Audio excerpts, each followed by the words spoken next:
नमस्कार मित्रों, भगवती ईश्वरी साधना चैनल में आप सभी लोगों का स्वागत है। मैं आज आपके लिए एक मंत्र लेकर आया हूँ जिसको करने से आपके जीवन में सभी दुख, सभी परेशानियाँ और सभी कठिनाइयाँ जो चल रही हैं वो सब समाप्त हो जाएंगी। जैसा कि आपने थंबनेल में देखा है कि ब्रह्मांड का सबसे बड़ा शब्द और मंत्र। तो मित्रों,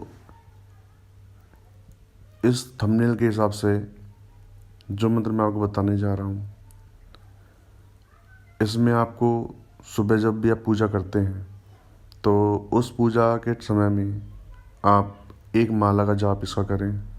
अगर आप शाम को भी जाप करते हैं तो शाम को भी एक माला का जाप करें। आप कोई भी शुभ काम करते हैं, कोई भी पूजा पाठ करते हैं तो आप इस माला का जाप जरूर करें। और इस माला के जाप करने के बाद आपको जो भी आपकी अपनी बात है वो आपको वहाँ पर बोलनी है। तो चलिए मित्रों, मैं आपको बताता हूँ इस मंत्र का। इस मंत्र में है आपको माँ शब्द का उच्चारण करना है एक माला का, और जो उच्चारण का जो सही तरीका होगा वो होगा माँ माँ माँ माँ माँ। इस तरीके से आप इस शब्द का उच्चारण करेंगे, ना कि जल्दी जल्दी करो माँ माँ माँ माँ माँ माँ। इस तरीके से उच्चारण नहीं होगा जैसा कि मैंने बताया है। मैं फिर से आपको बताता हूँ, माँ माँ माँ माँ। बहुत शांति से, बहुत शांत रूप से बैठकर मन को शांत करके, एकाग्रचित्त करके तब आपको इस शब्द का, इस मंत्र का आपको जाप करना है। और जब आप ये जाप करेंगे तब आप अपनी आंखें बंद रखेंगे और अपना ध्यान इस शब्द पर केंद्रित करेंगे। समझ आया मित्रों आपको कि कैसे करना है? जैसे कि आंखें बंद की, हाथ में माला है, माला का एक मोती आपने फिराया तो आपने बोला माँ, फिर दूसरा मोती फिराया माँ, फिर तीसरा माँ। इस तरीके से आप इसको पूरी माला को करेंगे। उससे क्या होगा मित्रों कि जब आप आंख बंद करके जब इस मंत्र का जाप पूरा कर लेंगे एक माला का, तो उसके बाद आपको आंखें नहीं खोलनी, अपनी आंखें बंद ही रखनी है।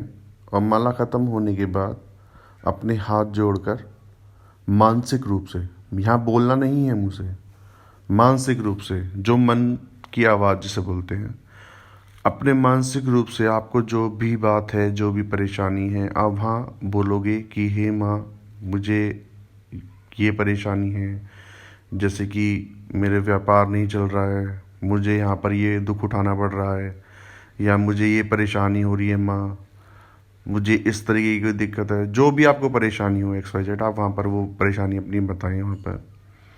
और 1 मिनट फिर उसके बाद शांत रहें और उसके बाद आप वहाँ से आपको जो आगे पूजा करनी है वो आप आगे पूजा करें, या आपको स्थान छोड़ना है तो आप वो स्थान छोड़ दें।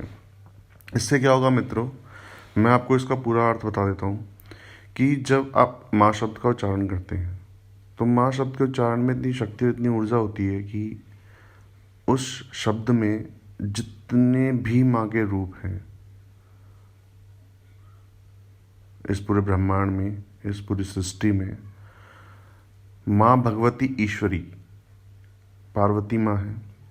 और माँ पार्वती के ही सारे रूप हैं जितने भी हम आज माता के रूप में पूजते हैं, जितनी भी देवियों को हम पूजते हैं।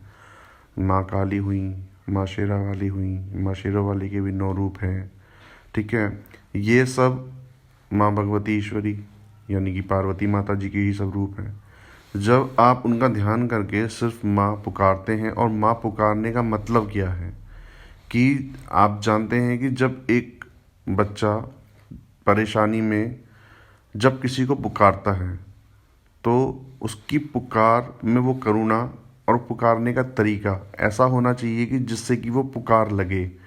ठीक है, अब जब हमने इसको पुकारा माँ माँ माँ, तो ये हमारी पुकार हुई और हमने माँ को पुकारा, तो निश्चित ही आप विश्वास मानिए कि आपको माँ की छवि दिखाई देगी, आपको उनका आशीर्वाद प्राप्त होगा। जब आप उनसे बात करेंगे तो आपको उसका फल भी मिलेगा, आपको उसका असर दिखाई देगा आपको उनका।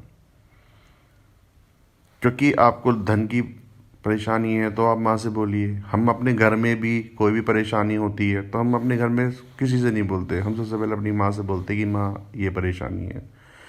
बचपन में भी हमने देखा है कि हमें कोई भी परेशानी होती थी तो हम सबसे बोलते थे तो शायद कोई भी पूरा नहीं करता था, लेकिन जब हम अपनी माँ के पास जाते थे तो हमारी माँ चुपचाप से वो हमारी इच्छाओं की पूर्ति करती थी। तो यहाँ पर भी सिर्फ इस मंत्र का और इस शब्द का यही एक तात्पर्य है कि जब भी हमें कोई परेशानी हो या हम रूटीन में अपनी घर की सुख समृद्धि के लिए अपने जीवन में आने वाली परेशानी या जो परेशानी चल रही है उनको समाप्त करने के लिए, कोई भी दुख है, कोई भी परेशानी है, उसको समाप्त करने के लिए जब हम अपनी माँ को पुकारते हैं तो माँ हमारे साथ चलती है और माँ हमारे साथ रहती हैं। आप कभी भी बैठ के अपनी माँ को याद करोगे इस भाव से तो माँ अवश्य आपके पास आएंगी और आपकी बात सुनेंगी। और मित्रों, एक माँ ही एक ऐसा शब्द है और एक माँ ही एक ऐसी पूरे ब्रह्मांड की पूरी सृष्टि में ऐसी शक्ति हैं जो आपकी करुणा भरी वाणी को सुनकर, करुणा भरी पुकार को सुनकर सबसे पहले चल कर आती हैं। क्योंकि माँ कभी भी अपने बच्चों को कभी भी रोता हुआ, कभी भी परेशान हालत में नहीं देख सकती।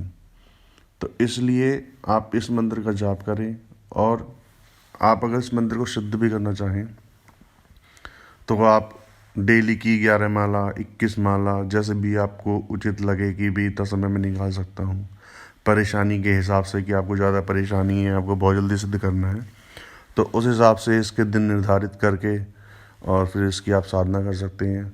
आप इस मंत्र को सिद्ध कर सकते हैं। इस मंत्र को आप गुरु मंत्र के रूप में भी सिद्ध करके आप इसे गुरु मंत्र के रूप में भी आप इसको इस्तेमाल कर सकते हैं। क्योंकि माँ से बड़ा गुरु कोई नहीं होता, क्योंकि माँ वो गुरु है जो बचपन से लेके और जवानी तक गुरु ही होती है। वो एक ऐसी गुरु है जो अपने बच्चे को अपनी कोख से ही शिक्षा देनी शुरू करती हैं। आपने सुना होगा कि महाभारत में अभिमन्यु ने चक्रव्यूह के बारे में अपनी माँ के गर्भ से सुना था, तो उसको वो ज्ञान कहाँ से मिला? गर्भ से मिला, लेकिन वो उसको अपनी माता के द्वारा मिला। जब राजा अर्जुन ने उनको चक्रव्यूह के बारे में बताया था, तो कहने का मतलब यही है मेरा कि ज्ञान जो मिलता है वो माँ से मिलता है। बचपन से ही माँ ही उसको सिखाती है हर चीज़ के बारे में, तो हर चीज़ में वो आगे लेके जाती हैं। और सबसे बड़ी बात क्या है कि गुरु के साथ साथ वो माँ भी हैं, आपको सिखाएंगी भी, साथ में आपकी हर चीज़ के लिए आपके लिए खड़ी भी रहेंगी। आपको कोई भी चीज़ चाहिए तो आप उसको इस्तेमाल करें। आप कोई भी साधना करते हैं तो अगर आप माँ माँ करके अगर आप इस माला का संख्या जाप करके इसको पूरी तरीके से इसको सिद्ध कर लेते हैं 1.25 लाख पे, तो उसमें आप इसको गुरु मंत्र के रूप में भी इस्तेमाल कर सकते हैं। उससे क्या है कि जब भी आप कोई साधना करें तो इस मंत्र का आप एक माला का जाप करें। उसके बाद माँ से बोलें कि माँ मैं इस चीज़ की साधना करने जा रहा हूँ और मेरे को ये परेशानी है, मेरे को ये चीज़ चाहिए, तो निश्चित ही माँ उसको आपके सामने लेके आएंगी। आपकी वो साधना भी सफल कराएंगी कि माँ वो हैं, वो शक्ति हैं जो आपके लिए कहीं से भी किसी भी शक्ति से लड़ के आपके लिए हमेशा खड़ी रहेंगी और आपकी हर इच्छाओं को पूरा करेंगी। मित्रों, इस वीडियो को आप अपने मित्रों को, अपने रिश्तेदारों को, अपने सगे संबंधियों तक को भी भेजें, जिससे कि उनके जीवन में भी कोई परेशानी और संकट हो तो वो भी अपनी परेशानी और संकटों को काट सकें। इसी आशा से मैं ये वीडियो बनाता हूँ कि सभी लोगों के जो भी दुख हैं, कोई तकलीफ़ है, तो वो सब समाप्त हो सके। और प्लीज़ इस चैनल को सब्सक्राइब कर दीजिएगा, जिससे कि कोई भी वीडियो अगर आती है तो वो आप तक पहुँचे, आप उसको देख सकें और ज़्यादा से ज़्यादा मेरी वीडियो के माध्यम से आप अपनी पूजा पाठ को ठीक कर सकें, उनका लाभ उठा सकें। और आपको जैसे पिछली वीडियो में मैंने बताया था कि पितरों की पूजा क्यों करनी चाहिए, तो उसके लिए मैं एक नई वीडियो बना के लेके आऊँगा जिसमें आपको उसका सही मतलब पूरे तरीके से मैं आपको पूरे विवरण के साथ उसमें दूंगा, जो आपको शायद बहुत अच्छी लगेगी और आपको बहुत पसंद भी आएगी और आपको वो एक एक चीज़ समझ में आएगी कि पितरों और पूजों की पूजा क्यों, कैसे और किस लिए ज़रूरी है।